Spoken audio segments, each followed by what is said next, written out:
I read 34 books this year, and that is a number that I am moderately proud of. So I figured I would sit down and wrap up the 2024 reading year with you guys. I'm gonna talk about my statistics, so the numbers and analytics behind how many books I read and what all I went through, genres, things like that.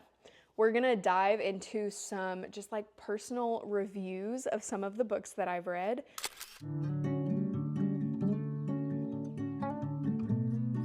So, I kind of want to just go through and have a little chit chat with you guys. I saw a video of someone the other day and they said that they like to treat their camera like they're on FaceTime with their friends. So this is a little FaceTime and a little coffee chat where I discuss how many books I read this year and what that looks like for me. So I kind of want to go over different things in this video. I'm going to start out by giving you guys all of my numbers and analytics behind all of my book reads this year. I want to discuss all of my opinions and reviews, not all of, but I want to discuss some of the books and just have a little chat about what I thought of them, how that went. And then I'm going to kind of wrap it all up by giving some more specific book goals in 2024. So I already did a video on my 2024 and 2025 like wrap and reset for the new year. And in that video, I had set I think I set a new book goal for the new year of I wanted to read 50 books in 2025. But I kind of want to break that down a little bit more because I have some more specific book goals that I have. So I'm going to wrap this video up by talking to you guys about some of my more specific book goals in 2025. Starting off with the numbers, I read 34 books in total in 2024. Now, going back and recapping, my book goal for 2024 was 50 books, and I only reached 34. But I'm giving myself a little bit of grace because some of the books that I read this year were very long, and I also had a very busy year this year. So while giving myself a little bit of grace, I read 34 books this year, which if you average it out is about one book every week and a half or so, give or take, which I think is a pretty good pace considering this was my first year to really dedicate myself to the hobby of reading. So about a book every week and a half. So in my top rated books, I have the Kingdom of Ash book, which is part of the Throne of Glass series, and I have Iron Flame, which I did read Iron Flame in 2024, but I first read it back in 2023 when it was released in November. So the read that I did in 2024 was a reread, but it was one of my top rated books for 2024, so I figured I'd throw it in the list. My average book length for 2024 was 488 pages, which, if you consider the fact that a book on average is going to be about 300 to 400 pages, I feel like hitting an average book length of 488 was a really good pace for me, and I feel like that was one of those goals that actually made me really happy when I had read that in my recap. The longest book that I read this year was Kingdom of Ash, which came in at 992 pages, and this book took me about 2 weeks to finish, I believe. I read this book while I was on a mission trip, and so I was going on a lot of flights, and I was doing a lot of work, and I was just very busy during that time, and so considering that it was about 1,000 pages, it did take me about 2 weeks to finish.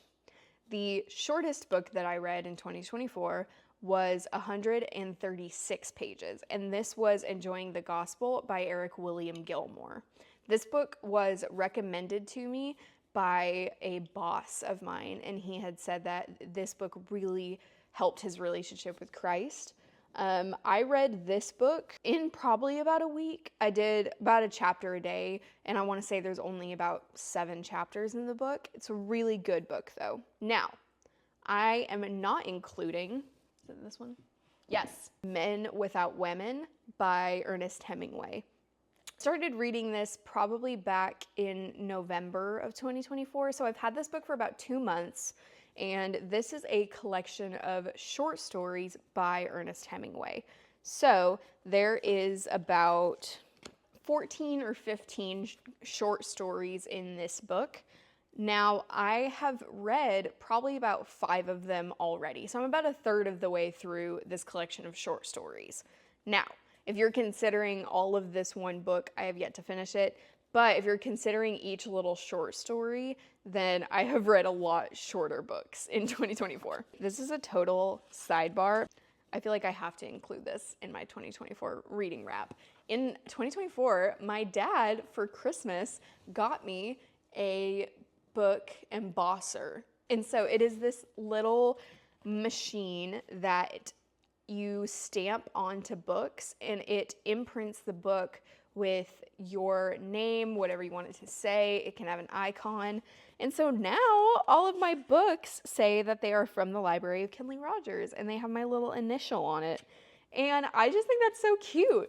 So I just have to shout out my dad for that, because that was so incredible. And I think that was probably one of the most meaningful gifts I've ever received. So shout out to Dad. Love you. But anyway, so my average rating for books in 2024 was 3.7 stars, which I was kind of shocked when I first heard that number. I thought for sure that my average rating was going to be closer to like the 4 area, or even higher than a 4, because I feel like I rated a lot of books 4 or higher. But looking back at 2024, I guess that does make sense, because I also read some books that I really did not like, and so that probably tanked my score just a little bit. But yeah, so my average rating was 3.7 stars. So my 2 top genres were sports romance and fantasy. Goodreads did not give me a specific about what my highest one was specifically. If I had to guess, I think it probably would be sports romance. Solely because I did read a lot of fantasy books that were large, but I didn't read a lot, I guess, number-wise. And I read a lot of sports romance as palate cleansers, kind of in between every fantasy book that I would read, and it would just kind of refresh my desire to read, especially coming out of some books that were just mentally exhausting to read. And so I read a lot of sports romance because, again, they were easy to read, they're light, fluffy. I can finish them in about a day or 2, and so it really helped me keep my reading goal up. I got caught up on 4 series in the past year. So, in the past year, I have read the Empyrean series by Rebecca Yarros. I have read Powerless by Lauren Roberts. I have read Kingdom of Ash and Crescent City, which are both by Sarah J. Maas. So, with that being said, those were all of the series that I completed in 2024, and so I figured I would go ahead and segue into my thoughts and opinions on my 2024 books. Starting with the Empyrean series by Rebecca Yarros. If you don't know, the Empyrean series so far consists of Iron Flame and Fourth Wing. Now, I am currently on my 3rd reread of Iron Flame, and I have reread Fourth Wing twice. This book series may just be one of my favorite things ever. I ate it up so fast. Once both of these books were out, I read them immediately. I had first heard of Fourth Wing on TikTok, started reading it, fell in love with it. I read the entire book on a flight from Dallas to Amsterdam. So I reread both of the books back in July fully. I wanted to really refresh my memory on what all had happened, and then I am just now rereading Iron Flame for the 3rd time. The 3rd book, which is called Onyx Storm, is coming out on January 21st, and I already have it pre-ordered. I've had it pre-ordered since Rebecca Yarros first announced the release, so I am so incredibly excited for that book to come in. The next book series that I got caught up with in 2024, fantasy-wise, was Powerless by Lauren Roberts. I loved it. I read this whole series in the span of a couple days back in September, I believe. It was Labor Day weekend. I had gone on vacation with my family, and we were on the road for a while, and so I read pretty much the entire Powerless series on that road trip during Labor Day weekend, and I really loved it. I definitely think that it wasn't peak literature, and this goes the same for all of these books I'm going to talk about. When I say that I loved these books, I mean I loved them and I found them extremely entertaining. I am not saying that these books on a literature scale are the best literature pieces ever. So that goes for Powerless. I did not give Powerless 5 stars because I did have a few qualms with how everything had gone about in Powerless, and even in Reckless, which is the second book in the series. I honestly, if you haven't read it, I'm going to try and stay as vague as possible, but there is a plot twist that comes at the end of Reckless, and I was not shocked by it at all. I thought it was so predictable, and frankly, it was even a plot twist that to me felt completely unnecessary. Anyway, that is all my qualms with Powerless. However, I did thoroughly enjoy it. It wasn't my favorite book series that I read this year, but I was entertained by it, so I have to give it that. Moving on to the third series that I finished this year, I finished the Throne of Glass series. In this series, there are 8 books written by Sarah J. Maas. These books are Assassin's Blade, Throne of Glass, Crown of Midnight, Heir of Fire, Queen of Shadows, Empire of Storms, Tower of Dawn, and Kingdom of Ash. These books changed the way that I thought about fantasy books. I loved this series from the moment I picked it up. From the very beginning, I read Throne of Glass in release order, which means that I read it in the order of Throne of Glass, Crown of Midnight, and then I went back and read the prequel, Assassin's Blade, before jumping back into the regular timeline with Heir of Fire. A lot of people do not recommend that way because it's not timeline order. If you read it by timeline order, then you would read Assassin's Blade, Throne of Glass, Crown of Midnight, Heir of Fire. Because Assassin's Blade is actually the prequel in the series. So it goes back and it tells the backstory of Selena. And so I read it in release order. I really liked reading it in release order. I would say that it was probably a little bit harder to get through in release order because there are things that you don't necessarily understand, but I also think it made it easier for me to get through Assassin's Blade because I was so interested to hear the backstory, if that makes sense, because I was reading it from a place of I didn't know what had happened to her, what she had gone through, or anything like that. And there is a lot of things in the first 2 books that will be spoiled for you if you read Assassin's Blade first. So I liked reading it in release order. This is completely personal and preferential, so that is up to you however you want to read that. And I am not being dramatic when I say that I loved this series with my whole heart, and I think about it every single day. I still cry when I see anything about this book series because for a period of time, this book series felt like who I was. I think that Selena is one of the most intricate and well-written main characters in any book series. She is so intricate and she has such a story and backstory, and she is internally flawed as a character. I loved her so much in this entire series. This book series, when I read it, it felt like I had finally understood what a fantasy series should be. I had read dystopian books that I loved. I read the Hunger Games series and the Divergent series, and they were good. Don't get me wrong, they were good, and I loved them. And for a dystopian series, they are the best. But for the first time since reading those books, I felt so connected to a storyline.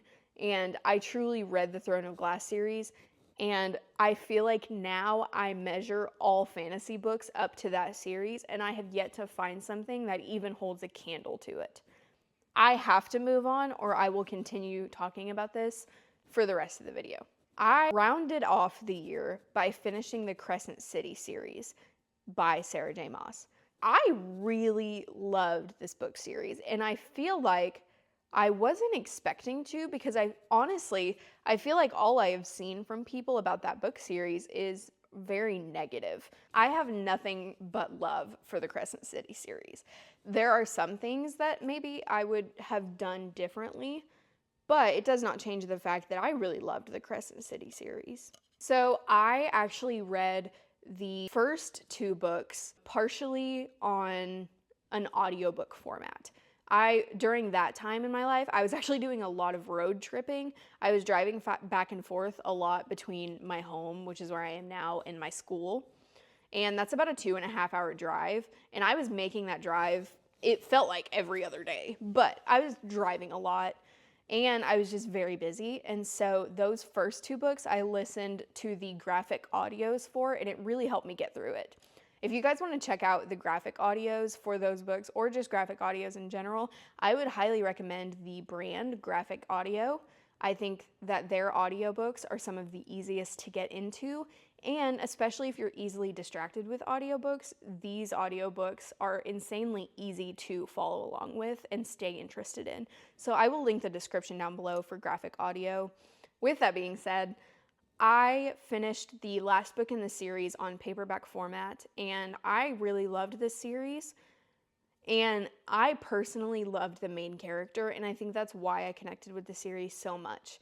Is the main character in this series is Bryce Quinlan, and I just love her so much because I think, like Selena in Throne of Glass, she is a very complex character. She has many different, flaws and things that she does wrong, and she's still learning. And I like that you see her growth throughout the books.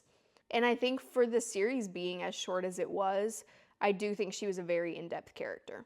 Now, I have a bone to pick with her best friend. Because if you don't know, if you haven't read, then maybe skip ahead during this part. In this series, Bryce's best friend Danica dies within the first 50 pages of the book. And for the rest of the series, mind you, each of these books is like 500 to 700 pages long. These are not short, easy books. These are quite long books. Danica dies in the first 50 pages of the first book. Going on for the rest of the series, all you discover is that Danica has basically lied to Bryce about everything. That is all I could think about during this entire series. Other than that one issue with the book, I really liked it. I definitely don't think that we've heard the last of that friend group and everything. So I'm excited to see where that goes. All right, now that I went over some of my thoughts and opinions about my top books for 2024, I wanted to dive into some goals that I'm setting for myself in 2025 when it comes to reading. I set 5 book-related goals for myself in 2025. So the first book, obviously, I've spoken about a little bit, and that is that I want to read 50 books this year. That was my goal last year, and I didn't meet it, so I figured the logical thing to do would be to keep the same goal this year and just hopefully reach that goal. The second goal for my reading-based goals for 2025 is that I want to read more literary and specifically classic pieces. I really want to get into more literary pieces like that because I read a lot of romance and fantasy, and not that there is anything wrong with that, and I will continue to read romance and fantasy. But it was just a personal goal of mine to expand into more literary pieces. I have started reading pieces from Ernest Hemingway that I really have loved. I am currently reading Animal Farm by George Orwell because I was not required to read it in high school. And I have truly loved these pieces, and I feel like it has expanded my mind to different realms of reading. And so with that, one of my goals, it's more of just a general that I want to read more literary and classic pieces. My third goal for 2025 is that I want to read more fantasy and less romantasy. Now, I feel like I have to preface all of this by saying that I am not going to completely stop reading romantasy because I do think the books are really good.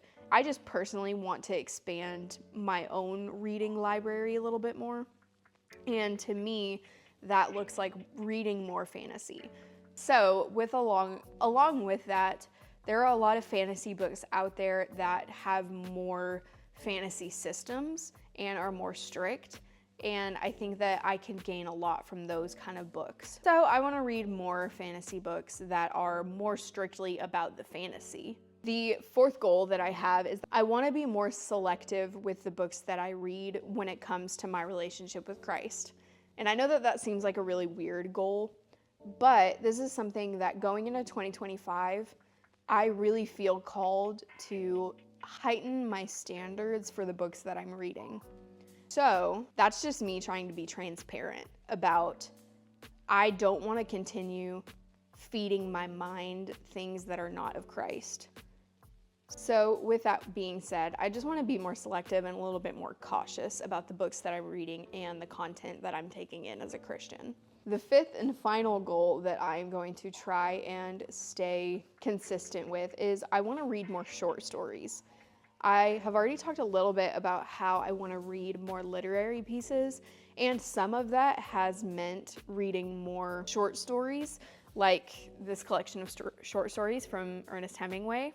But outside of just the books from Ernest Hemingway, I want to read more short stories, and even doing short story analysis and seeing the backbone of what these stories mean, I think it has been so beneficial. I have really loved the few short stories that I have read, and so I really want to continue that habit in 2025. So that's my goal setting for my reading in 2025. All right, so that's gonna go ahead and conclude this video of my 2024 reading wrap up. I just want to say thank you so much for watching. I would love it if you stick around. Go ahead and hit that subscribe button if you want to see more material like this from me. I'd also love it if you guys could just comment some of your favorite books down below. I'm definitely trying to expand my reading. So if you have any good book recommendations, please leave them down in the comments so that I can check them out. Anyway, thank you guys so much for watching, and I will see you guys next time. Bye!